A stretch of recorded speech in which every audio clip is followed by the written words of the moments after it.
Ustaz Dery Sulaiman ikut berkomentar soal viralnya pendakwah Gus Miftah menghina seorang penjual es teh hingga pesinden senior. Terbaru, ia pun menanggapi salah satu komentar netizen yang menyamakan Gus Miftah dengan wali Tuhan. Jawaban sarkas yang ia berikan kemudian dipuji netizen. Dalam postingan di akun Instagramnya, Jumat, 6 Desember 2024, Ustaz Dery setuju bahwa Gus Miftah adalah seorang wali. Namun, wali yang ia maksud adalah bagi anak-anak Gus Miftah sendiri. Sementara, untuk klaim bahwa Gus Miftah adalah wali Tuhan, Ustaz Dery menegaskan tidak ada satupun orang yang tahu kebenarannya.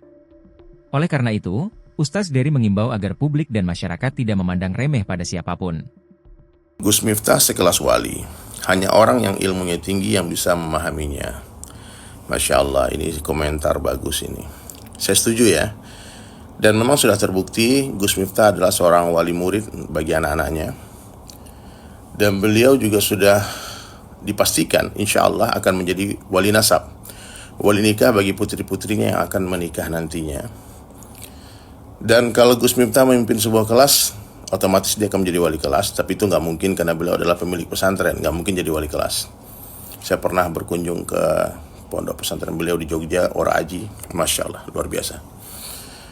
Tapi kalau wali Allah, nobody knows. Tidak ada satu orang pun yang bisa memastikan siapapun menjadi wali Allah. Dan yang mengenal wali memang wali juga. Betul kalau itu hanya orang yang ilmu tinggi yang bisa memahaminya. Tapi kalau yang komentar ini memastikan Gus Miftah seorang wali, berarti dia wali juga karena dia tahu. Karena yang tahu wali juga wali kan. Namun kita hati-hati ya. Jangan pernah meremehkan siapapun juga. Karena memang Allah Subhanahu wa taala merahasiakan wali-walinya. Jangan pernah meremehkan kemaksiatan sekecil apapun itu, karena Allah merahasiakan murkai dalam kemaksiatan. Dan jangan pernah meremehkan kebaikan sekecil apapun itu, karena Allah merahasiakan ridhonya dalam ketaatan, dalam amal soleh. Nah, sekarang fenomena ini sudah kita tengok ya. Bukan lagi case nasional, tapi udah internasional. Saya sekarang lagi di Kuala Lumpur. Di Malaysia orang heboh juga. Bahkan Perdana Menteri Malaysia, Datuk Seri Anwar Ibrahim pun sudah bikin video komentar tentang ini, Masya Allah. Dan ini tentu banyak hikmahnya ya, dan para pencinta muhibbin Gus Miftah bahkan mengait-ngaitkan dengan kewalian Gus Miftah seperti kisah Nabi Khidir dan sebagainya yang melakukan hal-hal yang melanggar syariat, tapi ternyata itu hikmah. Ataupun pason haji itu mungkin juga wali Allah, sehingga ketika dia dizalimi Allah tak biarkan, Allah turun tangan. Ketika dia melihat nafas, mungkin dia berdoa, ya Allah, aku dizalimi, aku dipermalukan di depan ribuan orang. Maka Allah rubah kehidupan Pak Son Haji. Asbab kalimat Gus Miftah yang merendahkan dia, meskipun niatnya bergurau, tapi ternyata itu telah membuat kesedihan yang mendalam di hati Pak Son Haji. Sehingga ada orang yang mau berangkatkan, Gus Miftah mau berangkatkan umroh. Awalnya Ustadz Fahru Razi mau berangkatkan umroh. Ternyata Gus Miftah mau berangkatkan dengan keluarga.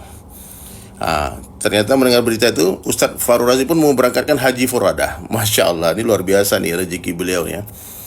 Kuasa Allah yang membolak-balikkan keadaan yang tadi susah cari uang 100 ribu aja, sekarang tiba-tiba Willy Salim datang 100 juta bawa uang.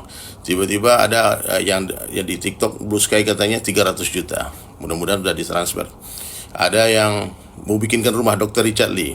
Jadi banyak barokah, banyak kemanfaat yang didapatkan oleh Pak Son Haji asbab bina direndahkan oleh Gus Miftah, sehingga para pencintanya mengatakan, wah ini wali ini. Bisa difahami ya, jangan pernah meremehkan siapapun juga. Dan saya mendoakan semoga semua yang menonton video ini, yang komentar ya, menjadi wali Allah semua, menjadi kekasih Allah. Allah ridho kepada kita. Dan ingat, kalau ada orang berbuat salah, berbuat khilaf, itu bukan tanda dia iblis, bukan. Itu bukti dia manusia, tak sempurna. Kita bukan malaikat. Kita punya syahwat, kita punya amarah. Sehingga sebaik-baik orang yang bersalah siapa? Orang yang mengakui kesalahannya, kemudian dia malu, dan dia beristighfar, minta ampun kepada Allah. Kalau satu orang bermaksiat kepada Allah, lalu dia minta ampun dan beristighfar, bukan hanya ampunan Allah yang akan dia dapatkan, tapi juga kecintaan Allah. Download Tribun X sekarang. Menghadirkan lokal menjadi Indonesia.